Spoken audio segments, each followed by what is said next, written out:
Quite often in the one-to-one coaching sessions I do with you guys, I encourage most of you to explore answers to the questions you haven't thought of yet. So today I want you to put to one side the question, how do I get my ex back, for the next few minutes, and contemplate some questions that maybe you never thought of.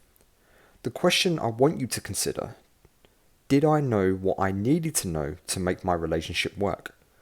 Did I have the tools and awareness to navigate the inevitable problems, or was I so under-equipped that the relationship was doomed to fail? Take a walk with me in this video and let's discuss the things about relationships someone should have told you so that you can do better in your next relationship, or if you do reconcile, you know what to do next. Welcome back to The Love Fix. It's Nick, guiding you through your relationship and breakup problems without the BS. If today's video is not enough for you and you would like to book a one-to-one voice coaching session with me over Zoom so that you can get over your breakup, you can drop me an email at thelovefix20@gmail.com, and my details are also below in the description. There are 5 things I personally believe that most people fail to consider or do not observe in their relationships. I also believe that if we are truly honest with ourselves, the warning signs were always there, but our brains are so intoxicated with dopamine we choose to ignore it, and then there was only one outcome: your ex dumping you, or you were manipulated into submission. The first one on my list is that you probably took the relationship for granted. And one thing everyone needs to realize is that any relationship can be ended by anyone for any reason at any time. Quite simply, we're not in love with our partners every minute of every day. And one day they may just wake up and decide they do not love you anymore. If someone is capable of loving you with all of their hearts, then they're also capable of not loving you. Before you met your partner, they did not love you, which means they can quite easily return to that state. We often think that our partner won't, or they are not capable of leaving us, losing feelings for us, or even cheating. The fact is, guys, any human being is capable of anything. This is why it is so important that you have good foundations in your life, focusing on your career, social life, business, fitness, hobbies, so that your partner makes up the last 10% of your life and not 90% of it. This also means you're less likely to take it for granted, and if you do not take it for granted, your attractiveness increases tenfold. There is nothing more off-putting to a partner when you make them their entire source of happiness. Number 2 on my list of things people should have told you about relationships is that manipulation is relationship cancer. And it typically starts off very slowly, and it can take you without a fight, or maybe you manipulated your partner. You have plans to go out with your friends and your partner is like, but I wanted to chill with you on the sofa with a pizza and watch Netflix this evening. Why can't you go out with your friends next week? So you cancel on your friends just this one time, which is no big deal. You arrange to see them the following week, and your partner escalates even further. I just really need to be with you right now. Work has been super stressful and my ex was never there for me. I thought you would be. Do you see where this is going, guys? The next thing you know, your partner has surgically removed your friends without you even realizing it. Or maybe you did this to your partner and maybe that's what led to the breakup.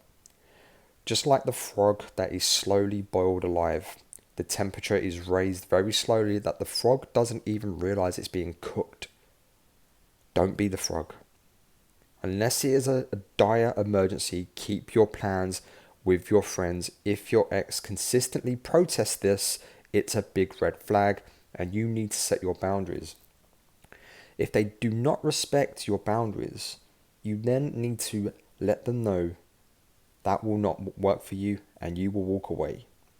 You are not responsible for your partner's happiness, just like they're not responsible for yours.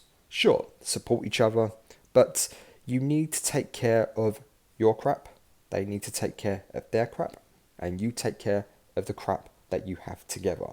So, don't manipulate and do not be manipulated. And you do this by making sure that you've got great foundations in your life and you've got things to be getting on with. Number 3 on my list of things someone should have told you about relationships is brutal, honest communication. Most people fail miserably here, and I've certainly been guilty of this in the past. Rather than just saying what I am feeling and thinking, this horrible, passive, aggressive version of me used to pop its head up, and it was ugly. If your partner is doing something that is bothering you, tell them. If you are doing something your partner does not like, listen to them. Listen to understand, not to respond defensively. Just because what you have to say may be unpleasant to hear, does not mean it cannot be said in a diplomatic way. And a good example would be, my love, it makes me feel awful when you go quiet and stonewall me. When this happens, it makes me question our relationship, and that scares me. I would really appreciate it that when we do have disagreements, that you talk to me. It's okay that we disagree, but we need to find a middle ground. Or something a little more direct if your boundaries are being constantly violated.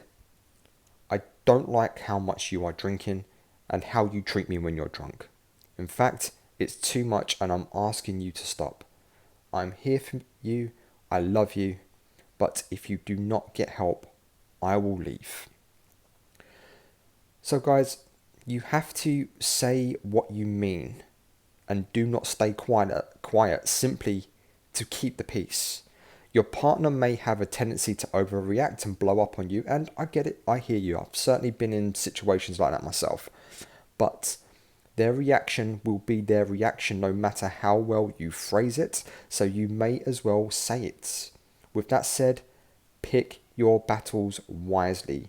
Don't nitpick at every little thing, if they're constantly leaving the toilet seat up, that's not really worth arguing about. It might be irritating, but it's not worth having a debate about. But if they are drinking, taking drugs, or they are being emotionally abusive, then yes, you need to say what you need to say. Brutal, honest communication could have saved your relationship. Number 4 on my list, you will have rough patches and the honeymoon period will only last for the first year, if you're lucky. When my clients say to me on a Zoom call, we never argued. For me, guys, that's a big red flag right there.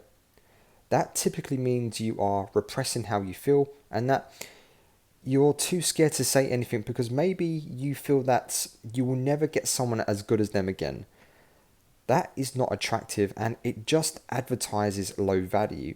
I am not saying go out of your way to argue, but constructive arguments are a part of healthy relationships.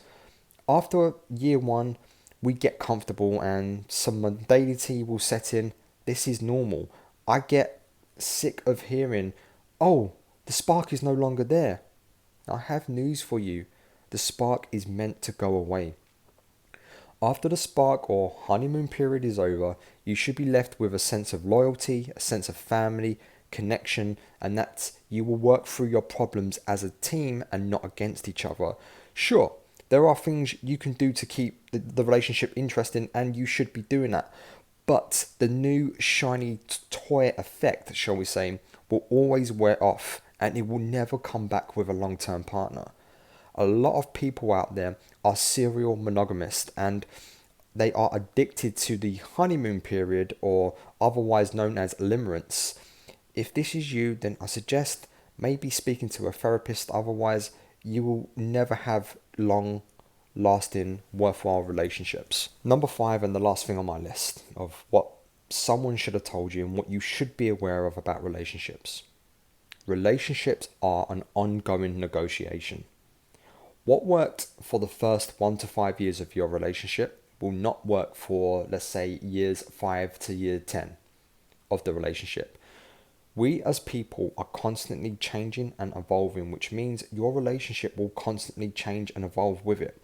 We get very easily stuck in the first year of the relationship. The first year was magical. Everything was right with the world and your partner could do no wrong.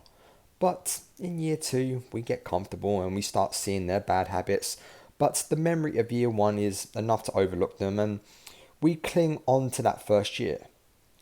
You may now find your partner wanting to change careers, go on more adventures, but you yourself are clinging to year one, that year one version of them. You slowly start growing apart because one of you evolved and the other stayed exactly where you were in year one. Complaining that the spark has gone and or they change too much. You either evolve together or you grow apart together. That, my friends, is why 95% of all relationships fail. Who I was 10 years ago is fundamentally different to who I am today, and the same will likely be true in another 10 years. And that's the same with everybody. We evolve, we grow, we have new experiences, and if we don't grow together, we simply grow apart. So I'm going to leave you with this. Don't ignore the red flags. And you need to be aware of what your personal red flags are, what your non-negotiables are. And it's very important that you do not overlook them. And it's very important for your ex-partner or future partner or even reconciling that the red flags have to be taken care of before any kind of reconciliation or getting your ex back can happen. So awareness is key here, and being brutally honest with yourself, looking in the mirror and knowing what you got wrong and what you need to fix. And it's okay to do that. It's okay to admit that you messed up. It's okay to also keep your partner or ex-partner accountable to say, yes, they got things wrong as well. Guys, I've got things wrong in all of my relationships. And when they failed, I've honestly done my best to go away and level up and improve on that. And it's an ongoing process. But I used to blame myself all the time. Then the epiphany of it takes two people to get together and it takes two people to break up. And that means my exes got a lot of things wrong as well. Now, whether they go to level up or not it's nothing to do with me. I have no control over that. So my point is, control what you can control. That is all you can do in any breakup situation, in any relationship situation. Work the problem, work together. Compromise, find a middle ground. Listen to understand, not to respond. If I've still got your attention and you've made it this far, check out the video popping up on your screen now. I think you'd enjoy it. It's called I Can't Live Without My Ex. That's all for today, guys. Keep your chin up. Have a great day. I'll see you on the other side.